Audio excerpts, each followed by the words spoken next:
Uh-oh. All right, Leif. Miranda. We fixed it. Okay. Nope, we probably didn't fix it yet. There. We fixed it, guys. All right. So we did an audio check, and it worked. But there's a but. But there's always a but. There's always when a but. when you're working with our live streams, there's always a but. Yes. It's so basically, what we've done so far is we've introduced Lisa. Yeah. We've talked about her grand voyages across the state of North Dakota, all over the place, including last night at Dickinson, coming back from a reorg meeting. She still joined us. Bright we and got early. our audio fixed. It's been a productive morning. Yeah, talked about a new snowplow called Sled Zeppelin, and talked about the state fair concerts. Ian Munsick, Sawyer Brown, Bailey Zimmerman, Jelly Roll. And now we're trying to figure out, well, who did you want? I wanted to see Bon Jovi come back and get back together. They haven't toured in a few years because John blew his voice out. So. But we still want him. And then we were getting to what your role at the state fair normally is. Oh, yeah. So I've attended quite a bit by volunteering with security or doing ticket scanning. And then, of course, I try and make a point to bring the kids so they can get their favorite food and get in on some rides. So, yeah. Very cool. Very cool. So if there was a concert that would somehow draw you in, who would it be? Five Finger Death Punch. Nice. There you go. Jonathan, what about you? You don't want to hear my selections? They don't want to hear mine. Don't care about Bon Jovi. The chances of me going to a state fair concert are like nil. Okay, but I've been to one. This is going to be so telling, and it's going to be great for the later conversations. Okay, I've been to one concert in North Dakota, and it was at the Who's Fest, and it was the Gaither Vocal Band. Nice. Yeah. So that tells you where I'm at in life. And so, like, if we're gonna go in a dream world, who would it be that I would attend? Maybe like a good Southern gospel guy like Jason Kraft. I don't even know who he is. Not familiar, but I love the pick. It's as fitting for you as mine was for me. Yes. And I was not expecting Five Finger Death Punch from Lisa, but I love it. I do surprise people with my music. I love it. That's perfect. I love it. So I know we've talked before, but you've like delved into politics, and you have gone. If you were a diver, you have gone headfirst and just kept going, and it's been incredible to see. Mm-hmm. So refresh us again. Why? Where did the choice? And we're not going to spend the entire conversation here because we're gonna get into stuff. But you recently announced that you're going to be running with Adam Goldwyn for the vice chair for the DEM-NPL. What was the moment where you're like, politics is it, and then you're like, I'm going all the way in. This is not something like I'm learning about. This is not something where I'm skimming the surface. I'm going deep. I think when I talk to North Dakotans and saying just how impacted they are with all the legislation that's been going on over the last couple of years, hearing their personal stories is really what hit me. Straight to the heart was, I have to do something. And I know that while I would have been incredibly honored to be serving District 38 in Bismarck, I truly believe that when one door closes, there are a lot of other opportunities if you look for them, and sometimes they seek you out. Yeah. And so I didn't give up. I know that there's a lot of work to do, and I'm passionate and driven, and more passionate more than ever right now to see changes happen here in North Dakota. Absolutely. And so, running for vice chair is a big step, and I'm looking forward to working under Adam's leadership and to bring major changes here because we need them. Right. Yeah, we got to talk with Adam on primary day last year. Did we? Yeah. Good. That was during our marathon where we talked to a bunch of people. And that was an interesting conversation with him. It was a good conversation. Yeah. They're standing outside their celebration quarters. And so I'm excited to see this. Does Minot play into this? It seems like there's a lot of activity going on Minot. There's like 2 new podcasts that have launched since probably the general election. I don't know exactly when they launched, but for sure in the legislation cycle. Yeah. And they're both got Minot people in them. One of them's ran by 2 Minot guys, and then the other one is Undeterred, which you're part of, and you're a co-host on it, representing Minot. So that's good. And that has been a big push, not just at our district level, or Ceres Valley, but at the state level, is we need to push our social media presence, and that's going to be the best way to get our message out there to reach people. And I think we're doing a fantastic job at that, and I look forward to seeing what that does and how we can bring people together. It's been something that we've been lacking on. So social media, our websites, all of that is going to be a major goal for Adam and I as well. Absolutely. That's a huge part in today's day and age. Absolutely. Is getting that's especially getting that next generation of voters out to get on and vote. TikTok. Yeah, it's, I Get mean, the younger voter. Yes, absolutely. you're right, but Jonathan, just TikTok. Yeah, I'm just being. You're right though, but it's being honorary. what does I just, I have no idea what's going on with TikTok. yeah, okay, I thought you were going I feel like for people that use TikTok, it's got to be like a Russian roulette where each day you open TikTok, you're like, I wonder if it's going to work today. Is it getting shut down yet? Yeah, right. Miranda Schuler, she's going for the Red Hot Chili Peppers. That's who she would love to see at the state fair deal. So that could actually happen, something like that too. yeah, that's right. Be real there, Kyler. Yeah. All right, so what we're going to do today is there's one more thing we want to talk about before we jump into bills, and that is Kirsten Baesler. Okay, fair, yeah. She was just announced as the Assistant Secretary to Elementary and Secondary Education in the Department of Education. It is a position.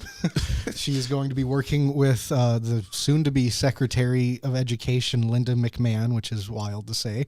And I can't imagine that they will stray too far from the Trump party agenda. Right. She's obviously not a technical Republican since it's a nonpartisan race she ran for, but she's had the endorsement from the party many times.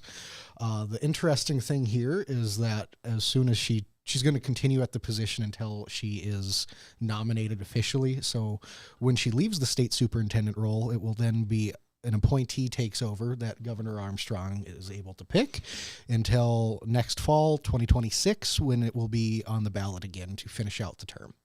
So who would you like to see appointed, or have you even thought about that? I really haven't. That's fair. Yeah. Okay. I was putting you on the spot. It's all right. So based off the two that were on the Republican side that ran for that, it would be Jason Heitkamp or Barfield. I can't think of his name. Yeah. Barfield would be very interesting. About the only thing that was, I know that you're going to have a different perspective on this, but about the only thing that was extremely interesting for me was the part where he wanted to work to abolish it. That was a little bit different because I don't think. Yeah, Bartlett. Yeah, I said Barfield. I meant Bartlett. Yeah, no, you're right. Yep. You're good. And I don't think Heitkamp may have been similar in that too, because that was something that was being pulled down from Trump because they're both Republicans, I think, and Trump wants to abolish it. So I think that was just kind of like feeding down. I think Heitkamp wanted to turn it completely over to the municipalities, if I remember right. Gotcha. I could be wrong on that, but I think that was his take. I don't think either one of those will be appointed. I'm sure there's somebody that they have already been looking at for a while. Yep. This is not a surprise to Armstrong's admin. They didn't find out about this yesterday morning. This is some stuff that was coming down the wire for, I'm sure, a couple of weeks. It's in the works, Yep.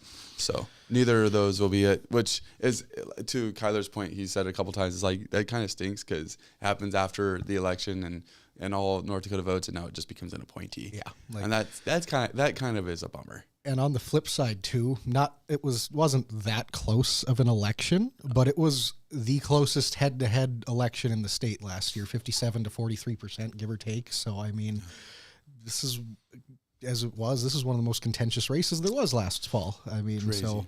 It was thrilling down to the end. Everyone was curious who the DPI was going to be. I know I'm weird on that one. I followed it close. Yeah, well, I think people honestly were a little bit, but I just joke because it was the presidential and there was the governor and there was a lot of other. Not anywhere near the top of people's agendas. Right. But it's one of those things. I can't imagine too much will come from it on the state level, but we'll see what she does at the national stage. Yeah. Let's jump into the good stuff. Unless there's anything you want to add on that, let's jump into the good stuff. Let's jump into the bills, and you can lead the way. We've led the way with all of our topics, so you can lead the way with the first bill. Well, all right. Let's start with 1456, and this one was just, they had their hearing a few days ago, and I did testify against it, and that's the one that's wanting to bring in chaplains into our public schools. Okay.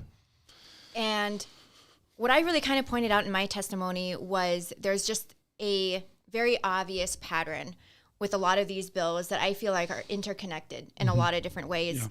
The religious push right now in our legislature has gone way too far. Okay.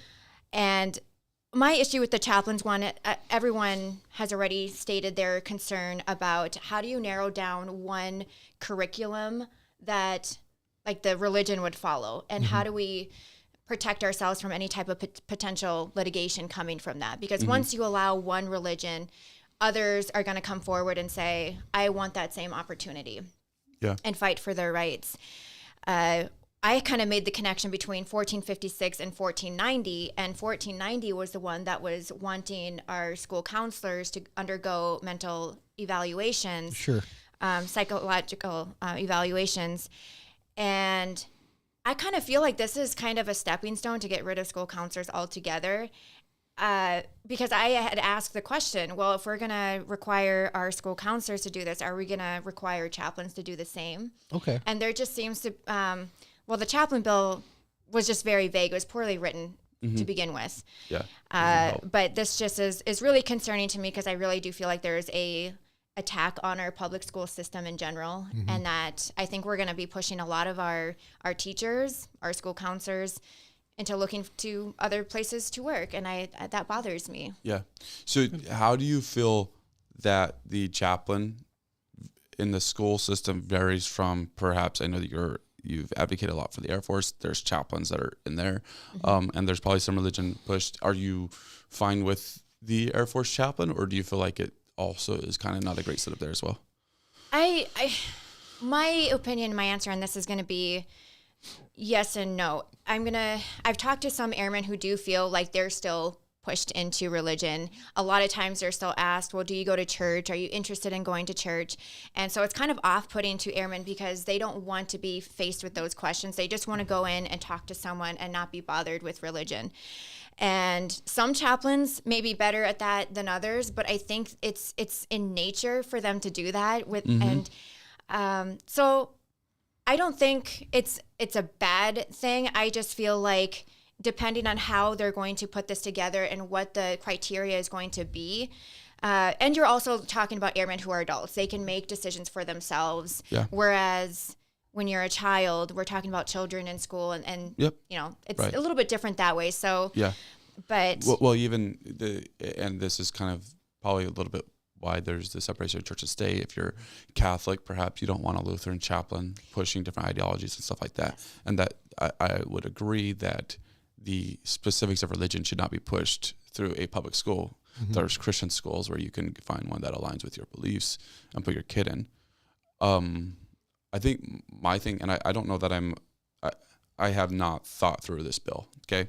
So full disclosure, but I think it's been an interesting cycle with a lot of push of Christianity. Okay. Yes. The kingship of Christ, or whatever they're trying to do in that one, and it was probably just a statement bill that someone was trying to get headlines, because that one just seems a little bit far. And I don't know that they were positive headlines. It seemed a little bit far, because there's clearly a separation of church and state, and that probably went over the line. But I don't know where you guys will stand on it, but I feel like there's also been a push to get God completely out. And I don't view God as a religion. And I know that some will, but God in itself is not the religion. It's a belief in something. And I understand that we have Muslims, that we have Buddhism, and we have a bunch of other religions that would be represented that would disagree with that statement. And so I feel like there's a push to get God out of the school systems and out of everything. And I think that's a mistake, because I feel like the country was founded upon it. And I've asked people that were on it, I feel like, do you feel like the country is founded upon God? That's where I stand on it. And so that's the filter that I run it through. I think it would be a good thing, probably overall, if there was, but I hear what you're saying, where like, how is it going to be executed? And that would I'd fall into some of the same lines there, where, all right, you can't be going there and be like, all right, well, come with me to church on Sunday and we can get this figured out. You know, there cannot be a pushing of religion that's going on. That's not the point of it. That's probably where I would stand on it. I don't know. That's fair. No. But I'm open to pushback on that. I'm not necessarily right on what I have to say. No, which is fair. And I'm very conflicted on this one, because I just don't think it should be. I think this is what a lot of my stuff boils down to. It shouldn't be the government's job to say, hey, this needs to or shouldn't be in any place, whether it be a school, public entity, whatever it might be. I don't think it should be the government's decision to say it should or shouldn't. However, I understand that this could be both beneficial as an extra resource for counseling, and I also see on the flip side that this could be seen as a clear overstep of the church interfering in religion. Yeah, so right, for sure. I'm conflicted on it. I can go either way. I would probably lean against it, but again, that's the safe spot. Don't change anything. Yeah. Go ahead. I was going to say, I think people forget too that schools can already do this on their own accord. Mm-hmm. And so a lot of people said, well, we don't really need this bill because schools are using chaplains when they need it. Right. But I think one concern too of mine is you're going to have an onslaught of parents calling in because their interpretation of their religion or scriptures is going to be very different. Right, yeah. And so, again, I just feel like that's going to cause more contention or just more arguments that just is really unnecessary when there's bigger things. Yeah, that's what the interesting thing about the legislature right there is something is presented like, what? You can't do that in North Dakota? And so then it's like, no, you can. They're just trying to make it a law where it's required a lot of times, trying to make things mandatory rather than optional. And that is something that... The libertarian over there might have a problem with that. I don't know if I'd go that far, but that's where I have my issues with it. Yes. We call him a libertarian. He's not, but we call him a libertarian. It's the fun. There's some past flirtations with that situation, but that's a long time ago now. Oh, and you have to it's not cost effective. No. I think putting $35.8 million into a chaplain program is really unnecessary, and it's irresponsible. I think there's a lot of different areas where we could put that money, and so I'm looking at it as two different ways: constitutional and financial. We could use it as a buy down for property taxes. Yeah, potentially. But I think Minot would have trouble paying for it. Obviously, it'd probably be funded by the state somehow. But I'm sure Minot's already at the max. So good times in budget world. Okay. Yep. Kyler, hit us with a bill. You want me? Oh, well, we'll do 2350, which is a bill that is going to be, it's a Senate Bill 2350. This is going to be in committee and testifying today, I believe. This one was presented by a lot of Minot representatives and senators. This is one that was talked about a lot over the last few months with the Minot police investigation. This one relates to a lot of those protections that they want to add to the open records requests. Yeah. And so right now it's incredibly open, and they still would be after this, but there's a couple big things that this does. One, changes the investigation timeline requirements from 75 to, I believe, 180 days, and so that gives the investigators a lot more time to get things done and not have to worry about any possible interference coming in. And on top of that, it also changes so that any city or state employee has 3-year time period before any of their public records can become public. So it adds a sense of security for the employees, but on top of that, it takes away a little bit of, like, say, our ability to go access open records for something that might be a harmful situation. Yeah. Okay. So let's break it down to two areas then. The 180 days. Are you good or I'm fine good with or against that? I'm fine. So with basically, that. It's an interesting conversation because there's been a lot of investigations that have happened in the state, and 75 days apparently has not been a problem when it comes to City of Minot. It was, it was a rushed deal. We got poor work. We have riddled the investigation that was done with the police. They couldn't even come to a finding in the investigation because it was with grammatical error. So the 180 days may have fixed that, or maybe it just was the wrong firm to do the investigation. Oh, sir. Are you familiar with the bill? I know that you have some. Just a little bit, but because I don't want to put you on the spot. No, that's okay. 75 or 180. Do you have a preference? I like the 180 because it takes time to pull people in for interviews and to process all of that. And so I think that just kind of relieves some stress in that way, and making sure that we're getting all of the information that they need, instead of, because when things are rushed, I feel like that's where mistakes are made. Exactly. So, and I feel like with the police investigation, there was information that they kept, as they dug, there was more information that kept on coming up. So then they had to come to a conclusion faster than what they were ready for. I mean, there's some messy stuff that came up in that, and it's not all the public. There was two other investigations that spawned off of it. Yeah. That's crazy. A whole other offshoot thing, and it just shows the depth that was to this specific one. And again, not like it can't be done in that time frame. Obviously, it was, and it's worked successfully in the past. I just feel like that could give them a little extra breathing room without taking away too much clarity for anyone. Yeah. So then the second thing is 3 years of it takes 3 years before you can see employee records. This is the part you're a little leery on. Yeah, I feel like that could be a little restrictive. It could be a little too far of a push for a waiting period of something that should be more like 1 year, I think a year would be a fair compromise, because I think this is something that a lot of people want, and to add some protections, I just feel that 3 years is too far. Yeah, I feel like there needs to be some protection there. Mm-hmm. I've mentioned it before. It's strange that if and this probably doesn't happen, so it's probably a really bad example. But if you wanted to, if you're a competing employer for somebody, you can go and pull their personnel record for the last 3-5 years on them. That's crazy. Mm-hmm. If you're the next door neighbor, you can be like, oh yeah, we're gonna give them a great 30th birthday gift. Show them that I read their personal record, this stuff that you can do.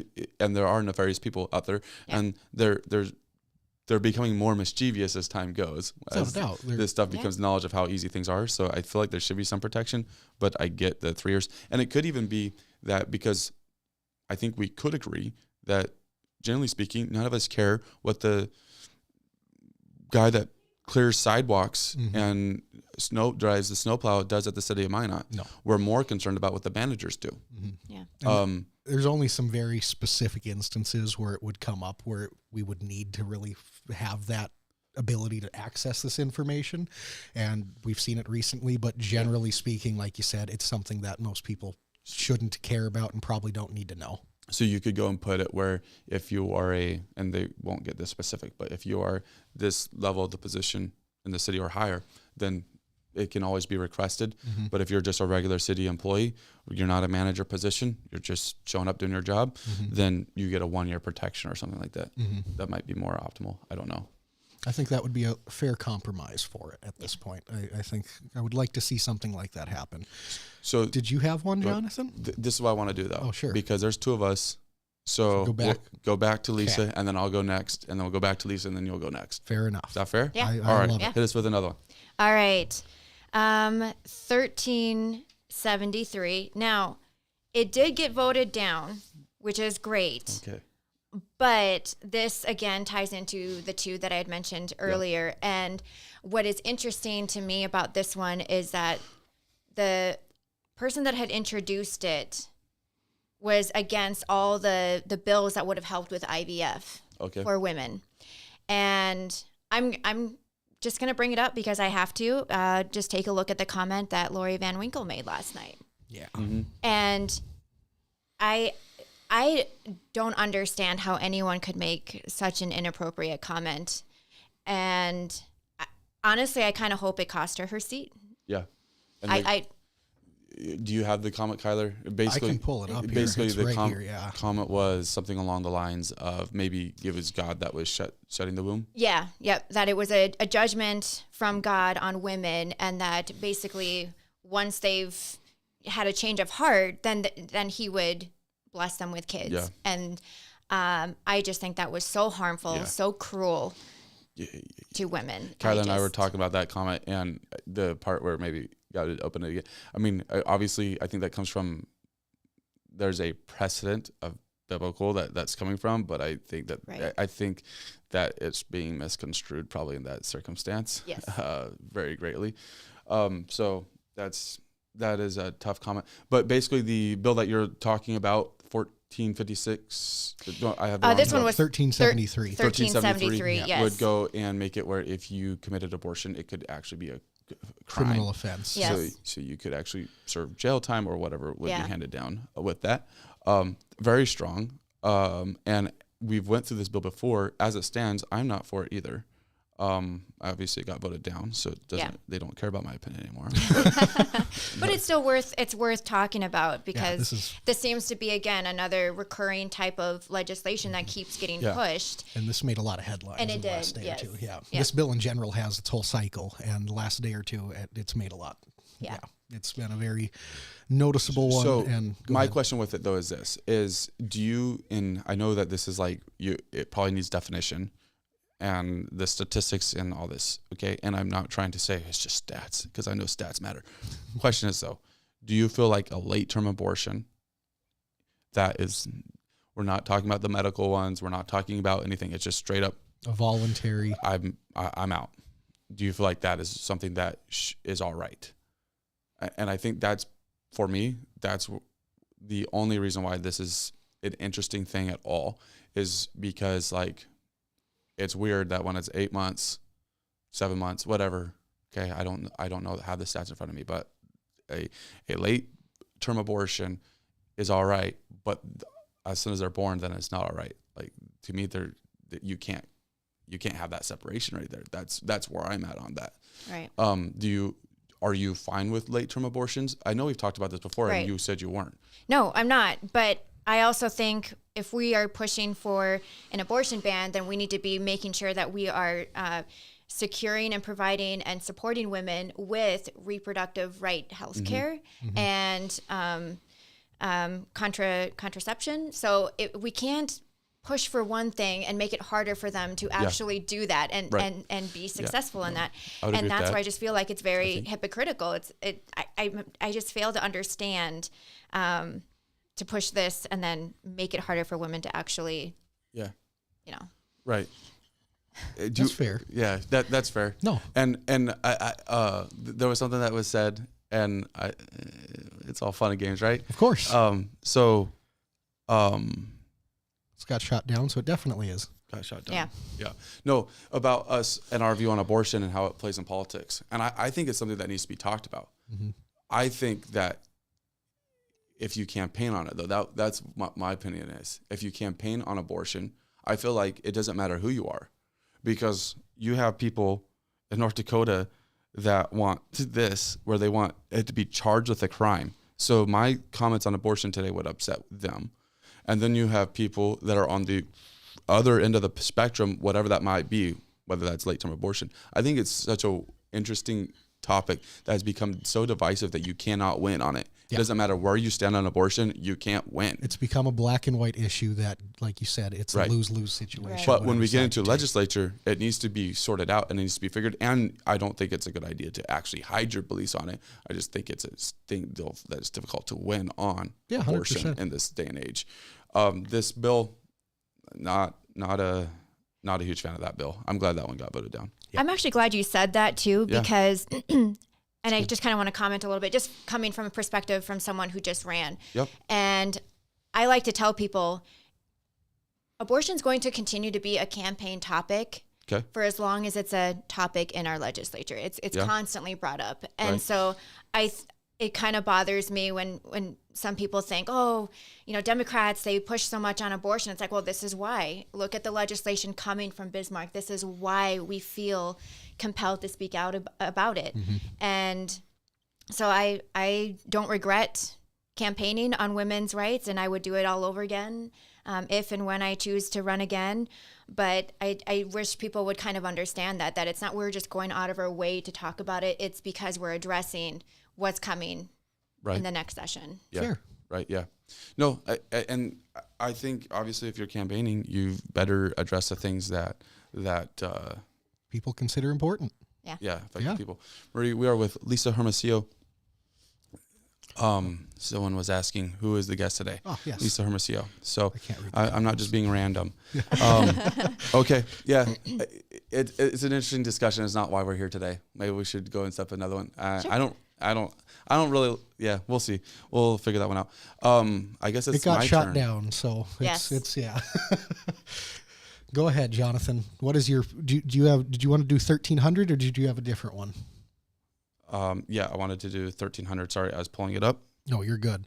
House Bill 1300, creating legislative term limits. So they went and there was obviously this initiated measure that happened a couple years ago where term limits came into North Dakota. 8 years was the max you could serve in the legislature. I talked with the person that helped create that initiated measure. They're like, no, we meant 8 years when we did that. But there is evidently a little bit of gray area in this bill that the legislature feels like they can go back and say, set a start date of when the 8 years becomes effective. And so what they're trying to do is set that, I believe, when it happened. So then you're able to serve, and you have to be you can serve 2 full 8-year terms is basically what they're trying to get edited to. So what this would mean is there's an expected exodus of a lot of legislators this next campaign cycle, and that wouldn't happen as it would just happen based off votes. It would not happen based off of actual term limits and them not being able to run again. Honestly, this is my deal with it. Overall, I really don't care if they serve 2 more years or not. It's not my deal.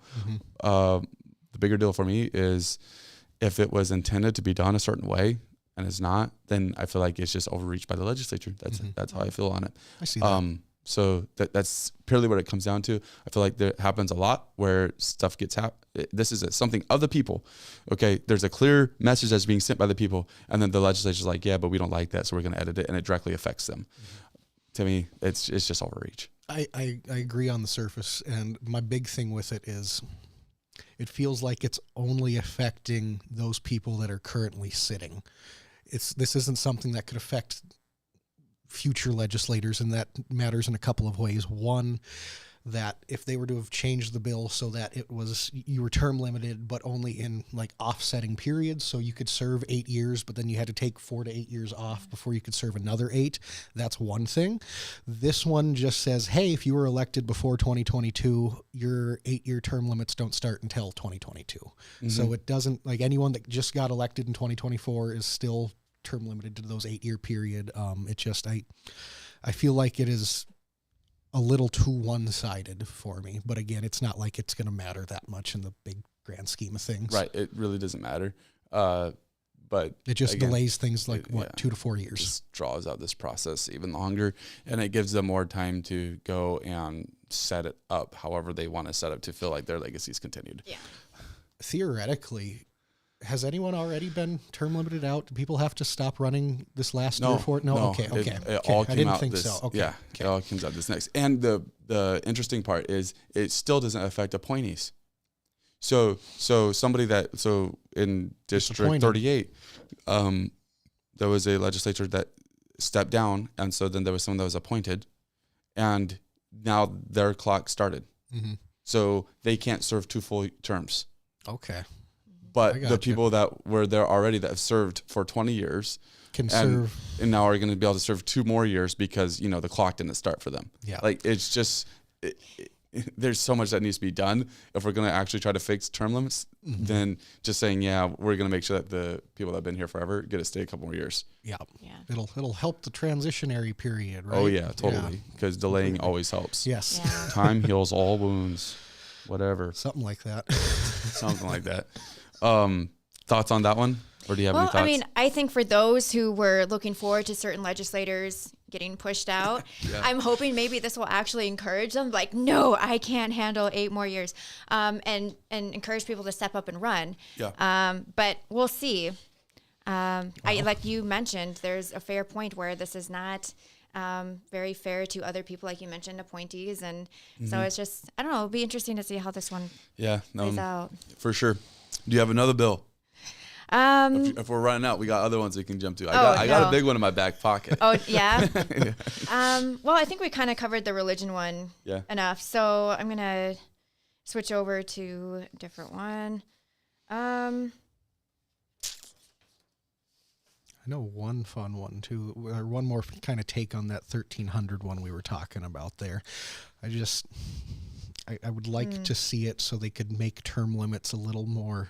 Again, we've hammered on this issue. Yeah, they should just make it 12 years and not affect appointees. I think that would be the best for move. the most part, not affect appointees. The only thing is that I think this would be my deal with appointees is if you served for less than a year, then it does not count. It's a similar thing to what happens if the vice president were to ascend to the presidency. If it's over halfway into their term, it doesn't count. But if it's less than halfway into that term, that counts as that first 4-year period for them. Yep. Yeah, I think something along those lines. So that way people aren't going and playing the system to get somebody in there for. Because that could happen. Yeah.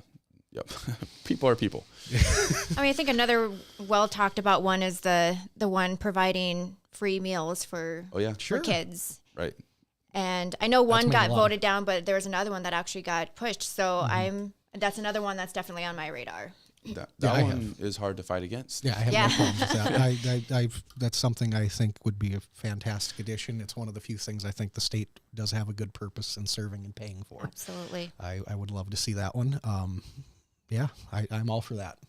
Yep. Get free Hey. school lunches. That's the first. Well, actually, there's a couple that we mostly agreed on, but that's the first bill we're all in agreement on. Everybody's a hard yes on that one.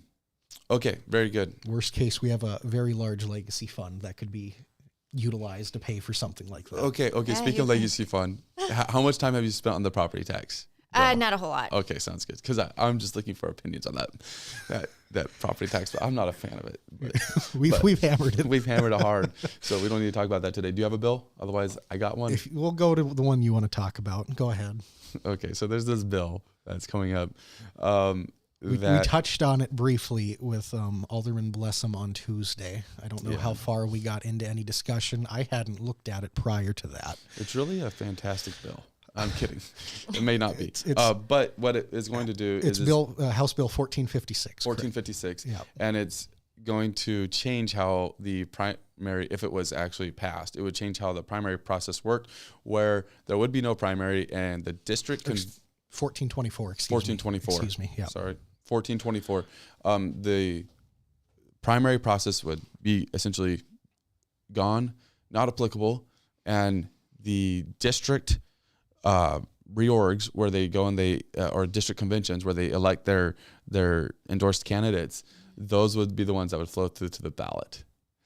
Yeah, that's the interesting thing. So this would effectively have set up. So let's give last year as an example where the Republican House race was very contentious. We touched on it with Alderman Blessum. Yeah. So you have at the time of the convention, two people really running for it, but then there was a third because of a contentious situation that the convention ended up putting as their endorsed candidate. Names. So you had Julie Fedorchak, who was basically the next in line in the Republican Party. Yep. She announced early she was the one that the majority of the Republican Party wanted. Yep. You also had Rick Becker, who is very well known who recently statewide. He in the cycle before when he ran against Hoeven ended up running as independent, which the bylaws of the Republican Party said if you do that you have to sit out X amount of years before you can run as a Republican again. The state party won't endorse you. Yep. As a candidate if you're to win the primary. So you had those two, and then you also had that was effectively right. You cannot be the endorsed candidate for the Republican Party if you do that. And so going into the convention and then there was Balazs. And Balazs was just this. Basically Balazs was on the ballot because Becker could not be, and it was just another name, somebody else to vote for. And so when the convention rolled around, there was a lot of issues with the voting process because Becker wanted his people to vote for him, but they couldn't because of the bylaws. So the party ended up endorsing Alex Balazs. Right. So basically Becker said, I don't know that he actually put forth the notion to go ahead and vote for Balazs. But yeah, basically if you were going to vote for Becker, you just ended up voting for Balazs. And so Balazs gets the endorsement. Yeah.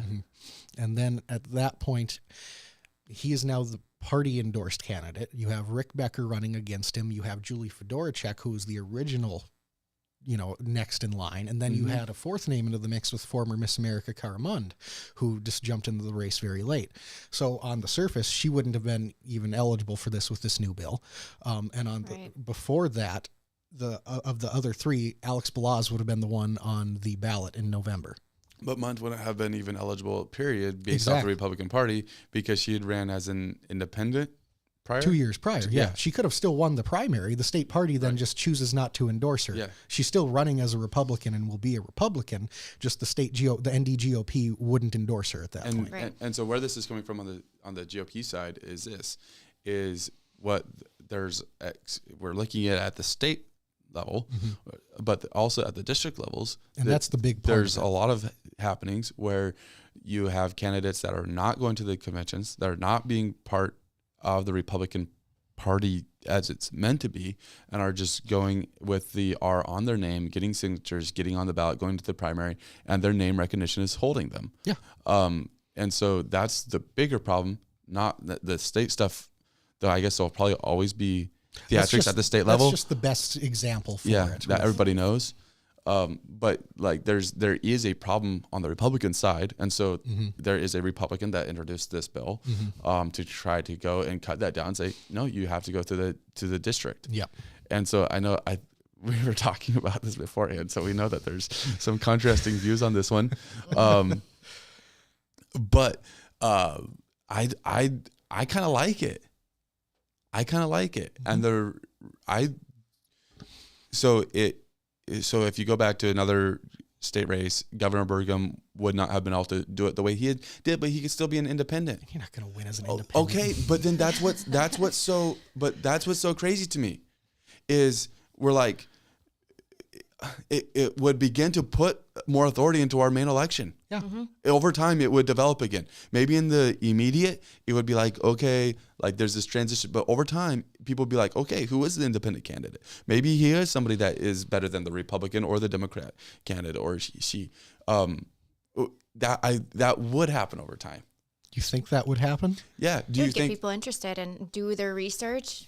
Potentially not just go. I must be too cynical to have. Yeah, because then why does it work at the primary? Why does it be in what sense? Because the same thing's happening when there's 5 R's on the ballot. Yeah, that's where the actual election's occurring at this point. Yeah, but why? But why they can't go? Like, how are they choosing who they're voting for? In theory, so in the primaries, when you have your most knowledgeable, for lack of better term, or at least hardcore voters that go out and vote all the time. Yeah. These are the people that are the most well-informed and are the most knowledgeable on the situation, generally speaking. So they, in theory, are able to, research their candidates and know who they want to vote for. So in the primary, they're picking who they want. However, that obviously then shows this isn't the majority of the state that's voting in these elections. This is a much more niche audience that's choosing the candidate. Right. So, and then all of a sudden, when that candidate's chosen in the fall election, the state goes how it goes. So what you're saying is you'd rather a niche audience choose who's running? 100%. Because if it's not, I would. So this is what's so because interesting. you used the 2016 election as an example earlier. So you're saying that Wayne Stenjum in this situation, Wayne Stenjum would have been our governor, and he would have passed away in the middle of his term, and we would have had massive controversy and had whoever lieutenant governor was. He probably wouldn't have passed away because they probably wouldn't have killed him. Whoa! No, I'm kidding. Whoa! I'm not actually going into a conspiracy theory. Whoa! But there are conspiracy theories out there on that one. There are. Yep. Those email. Just think of the. All right, let's get back on topic though. Sorry, yeah. So basically there would have been mass controversy in the middle of his term. Okay. But aside from that, going back to the actual election, Doug Burgum wouldn't have even been allowed on the ballot as a Republican. He would have had to run as an independent. Yeah. And he would have put his millions of dollars into it. You think he would have you think he would have actually ran as an independent? Yeah. I don't think he would have. So he would have found another state? I just think he would have bowed out and kept doing what he does. Yeah. I don't know. Do you have I think if people have the money, like you just brought up a really good point. If they have the money, really when we go back and talk about the endorsement part of it, it's not really going to matter because money really does play a critical factor in these elections, to be honest. Generally, but you look at our Ward County Commission race from this last fall, the person that spent the most money took last in the votes. Yeah, that's true. Okay. But if you have the name recognition behind you too, that makes a difference. in that makes a situation, I difference. think it probably would have worked in his favor. Right. Yeah. That's a really unfair example. It's because I'm not saying you it have to look at isn't, the whole thing. You have to look at the whole it's thing. a specific example. It's a very specific example. It would be more applicable to say District 38 or District 40 primary race that would happen. Yeah. I don't know the dollars on I'm not that, even upset about the race, but you have to also look at the messaging and all that. For sure. Like if the messaging doesn't resonate, you can put $1 billion into it, but people won't vote for you because they don't agree with the messaging. So you still have to have a good message, but at the governor's race, they're going to have that all worked out, whether it's true or not. They're going to know it's going to connect with the people. No, 100%. And I just feel, at what point does the party get out of line with the people then. So you have to make sure that everyone is engaged in the party's day-to-day politics. Otherwise, if they're not going to have a say at who gets picked. And on top of that, the people that are going to be picked have to be in good standing with those people at the party. What has to happen is that the legislators have to go, legislators, I get years and ers messed up. Yes. Legislators have to engage with the people, because those are the people that are going to vote for them. They don't get to get voted in because of the R. They have to get voted in because, like it was said to some legislators, how about you go and invite the people that you're not endorsed to the signatures? How about you invite them to that convention? Or you have the state party bosses that are now deciding everyone that gets elected. So when you have the turnover in the state legislature, all of a sudden now, instead of just some random Joe that wants to run last minute or in January of 2030, they have to have a long standing with their district. And if they don't have that long standing, if they don't have a good knowledge of who's in control of that district, they're not going to get picked. That's the best point you have. I think. Okay? I think that's a good point. Oh, you're saying in my favor? Yeah, I said that's the best point that you have. I thought you were being sarcastic. No. Okay, I think that's a good point, because the long-term, you can have long-term relationships that's going to go and affect how some people will vote. They can hand-pick the state legislators. But this is what's interesting to me about North Dakota. Okay, please. I'm going to call you on this one, because typically you'd be on my side on this one. I might be. It's interesting. The Republicans go, because it was mostly from a Republican side, get term limits in place. All right. And maybe that's a good thing. Okay. All right. I'm not going to talk about the specifics of whether we need term limits or not, but it technically limits the voice of the people. Right. Technically. In theory, yeah. In theory, it limits the voice of the people because they cannot vote for the person that's been there. Now, I get there's more to that discussion. Okay. And so this is the same thing that we're doing here. We're going to limit the voice of the people, because all that happens at the primary, not everybody comes out, and I guess technically it doesn't limit the voice because people do have the choice to come out to that. But we know that more people are going to show up for the general election, but their vote essentially doesn't matter at that point. And so, again, the cynicism in me, the state of North Dakota votes Republican 60+% of the time. That's going to change. So I hope. I think that will change. I hope it does. I hope there's a better secondary party. No, you guys are doing a great job. Kyler, you're still on. I'm secondary party. Well, North Dakota has a supermajority. It's been like that for over a decade. It's the secondary party is effectively the Republican Party fighting with itself. The way that they need legitimate opposition to bring themselves in line. Yeah. No, but I think that's going to happen, because there is starting to become, and you can talk to this better than me, and so we should let you talk about this. Sure. But I will. There's been a reorganization that's happened on the Democrat side that is building up. And I think that there is, over the next 10 years, I don't know how long it's going to take, okay, because this has to take time. It's not an overnight process. Right? But there is going to begin to be more competition in North Dakota, especially if you have some of the bills that are going out there that probably the Central Republican Party aren't even fans of. You have bills that are going in that are getting voted down that probably should just never been brought up in the first place. You know, that's so. Well, I appreciate you saying that it's going to take time, because it is. It just like it took time for the Trump administration to build. It's going to be the same way going backwards. And one major push that I've already talked about was pushing our presence within not just social media, but also within the community. And I, at my speech last night in Dickinson, I said very firmly that I am more than committed to reducing the number of uncontested races in North Dakota. We can't just let Republicans be handed these seats. And like we just talked about, when you look at the legislation coming out, that's exactly why. And I think people are starting to see that and say, okay, yes, just voting R is not getting me what I thought it was. And so I'm really excited, and hopefully have the opportunity to serve as vice chair. That is definitely going to be a very, very large focal point for us. Absolutely. I hope you guys are right in that sense, and that there will be a far bigger push from, I believe you were going to do everything in your power to do so. And I would love to see there being a far bigger opposition party in the state. I think that would be so healthy for North Dakota at this point. And again, if I read that comment right, I think Leif said primary turnout is miserable compared to general Good elections. job. Yeah, okay. Your eyes did not fail you that time. Not quite. It's still early. They're not dead yet. He's very much right with that. And I think that is part of my point, because you go to the general election when the majority of people are there and you only have 2 choices to vote for, possibly 3 if someone wants to throw their hat in the ring as an independent libertarian, or, I mean, that's really the only third party in the state of North Dakota that has any standing, if it even does anymore. I mean, you had Kara Munn last time, though, that was barely even living in North Dakota. When there was no Democratic Party, though, that ran in 2022 for Congress. So she got all of the Dem vote plus a significant... Yeah, but I'm saying this last election. Oh, fair, yeah. Right. I mean... And she didn't win. And she didn't win, right. But, I mean, like, it's just it's poor examples.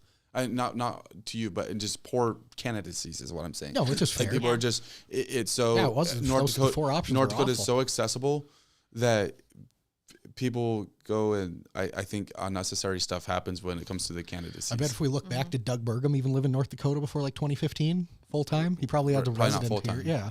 I mean, I it's just, there needs to be something that gets tightened. Maybe this isn't the exact solution, but there's something that needs to get tightened for sure. And I feel like this would be a good time. It's going to happen. I can't imagine it doesn't. I don't think this passes. You don't? No. You don't I think the core Republicans are against it. You think so? Yeah, because a lot of the ones that got voted in didn't ignored the primary or ignored the convention process. Really hope you're right on that point. Yeah, I know. This does fail.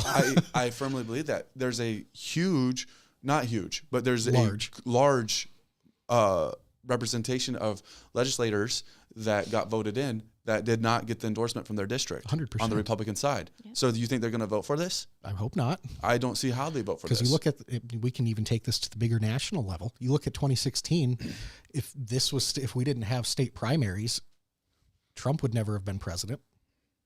It would have been Ted Cruz or Marco Rubio, maybe even John Kasich. Yeah. I think at the national stage, I feel differently about it. And even at the state level, I might feel differently. For the district positions, I do feel about it. Mm-hmm. And I think that's a good point you make. I think there can be a very big difference between district legislators and statewide races. Mm-hmm. I think that could be a good line that shouldn't be crossed at that point. I would like to see that be the cutoff for it almost. Yeah. Good conversation. It was fun.